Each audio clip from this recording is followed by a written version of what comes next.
नमस्कार दोस्तों, आप सभी का साहित्य ज्ञान पर हार्दिक स्वागत है। तो दोस्तों, आज हम वाक्य से संबंधित महत्वपूर्ण प्रश्नों को हल करेंगे जो कि विगत परीक्षाओं में पूछे गए तथा आगामी परीक्षाओं के लिए बहुत ही महत्वपूर्ण होने वाले हैं। दोस्तों शुरू करते हैं आज की क्लास को।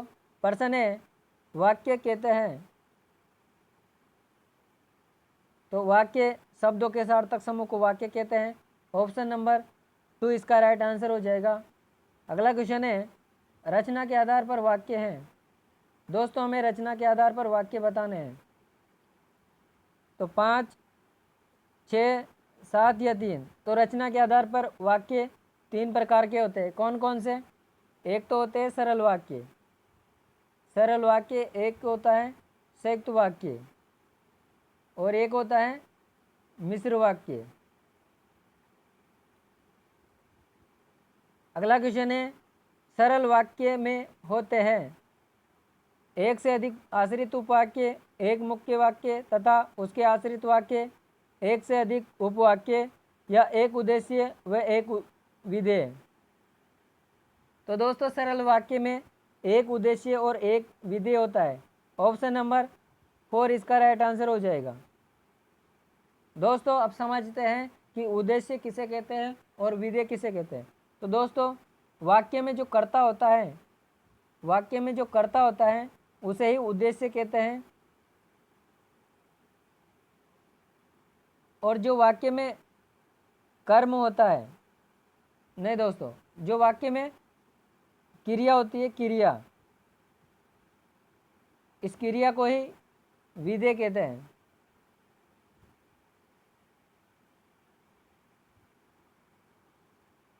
अगला क्वेश्चन है, निम्नलिखित वाक्यों में से कौन सा सरल वाक्य है? जो परिश्रम करता है वही आगे बढ़ता है, मैं पढ़ता हूँ और वह गाता है, राजा दशरथ अयोध्या के राजा थे, या राम ने कहा कि वह कल जयपुर जाएगा। तो हमें इसमें सरल वाक्य बताना है दोस्तों। तो इसका जो करेक्ट आंसर है वो ऑप्शन नंबर 3 हो जाएगा। राजा दशरथ अयोध्या के राजा थे, मैं पढ़ता हूँ और वह गाता है, इसमें संयुक्त वाक्य हो जाएगा। राम ने कहा कि वह कल जयपुर जाएगा, इसमें मिश्र वाक्य हो जाएगा। अगला क्वेश्चन है, निम्न में से कौन सा वाक्य संयुक्त वाक्य का है?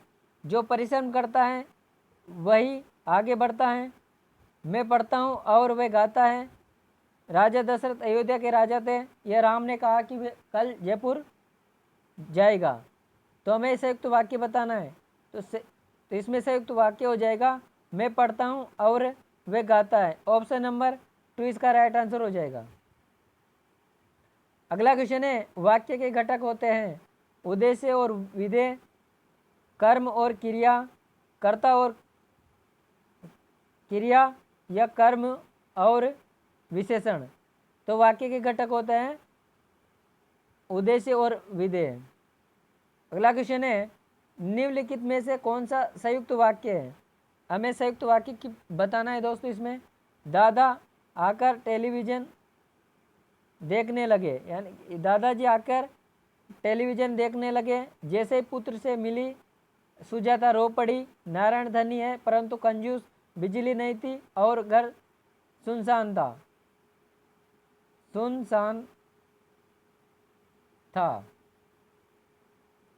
तो इसका जो करेक्ट आंसर है वो ऑप्शन नंबर 3 हो जाएगा, नारायण धनी है परंतु कंजूस।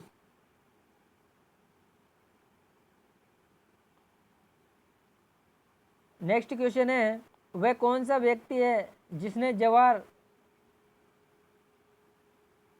जवाहरलाल नेहरू का नाम न सुना हो? तो इसमें हमें वाक्य बताना है कि कौन सा वाक्य है। क्या ये सरल वाक्य है या संयुक्त वाक्य है, मिश्र है या इनमें से कोई नहीं? तो इसका जो राइट आंसर है ऑप्शन नंबर 3 हो जाएगा, मिश्र वाक्य। अगला क्वेश्चन है, गुरुजी ने कहा कि कल विद्यालय बंद रहेगा, इनमें कौन सा वाक्य है? सरल, संयुक्त, मिश्र या इनमें से कोई नहीं? तो इनमें से गुरुजी ने कहा कि कल विद्यालय बंद रहेगा, मिश्र वाक्य हो जाएगा। ऑप्शन नंबर 3 इसका करेक्ट आंसर हो जाएगा। अगला क्वेश्चन है छी छी, यहाँ पर जीन नहीं है दोस्तों, यहाँ पर छी छी छी कितनी गंदगी है। वाक्य है इच्छावाचक, संकेतवाचक, विस्मयवाचक या प्रश्नवाचक। तो छी छी कितनी गंदगी है, इसमें विस्मयवाचक वाक्य हो जाएगा ये। अगला क्वेश्चन है भगवान तुम्हारा भला करे में कौन सा वाक्य है, इच्छावाचक, संकेतवाचक, विस्मयवाचक या फिर प्रश्नवाचक। तो भगवान तुम्हारा भला करे इसमें इच्छावाचक हो जाएगा। ऑप्शन नंबर पहला इसका करेक्ट आंसर हो जाएगा।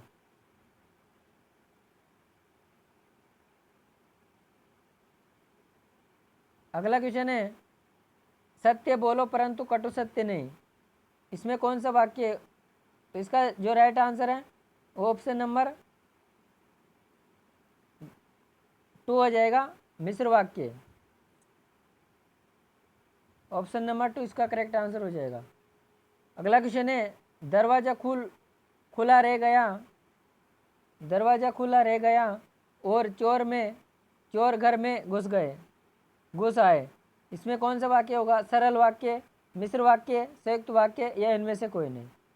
तो दरवाजा खुला रह गया और चोर घर में घुस आए, तो इसमें हो जाएगा सरल वाक्य। ऑप्शन नंबर 3 इसका करेक्ट आंसर हो जाएगा। तो दोस्तों ये थी आज के हमारे वाक्य से संबंधित 13 महत्वपूर्ण प्रश्न जो कि विगत परीक्षाओं में पूछे गए हैं तथा आगामी परीक्षाओं के लिए भी बहुत ही महत्वपूर्ण होने वाले हैं। दोस्तों अगर आपको हमारे क्लास अच्छी लगी हो तो क्लास को लाइक करें और ज़्यादा से ज़्यादा अपने दोस्तों के साथ शेयर करें। मिलते हैं अगली क्लास में, तब तक के लिए धन्यवाद।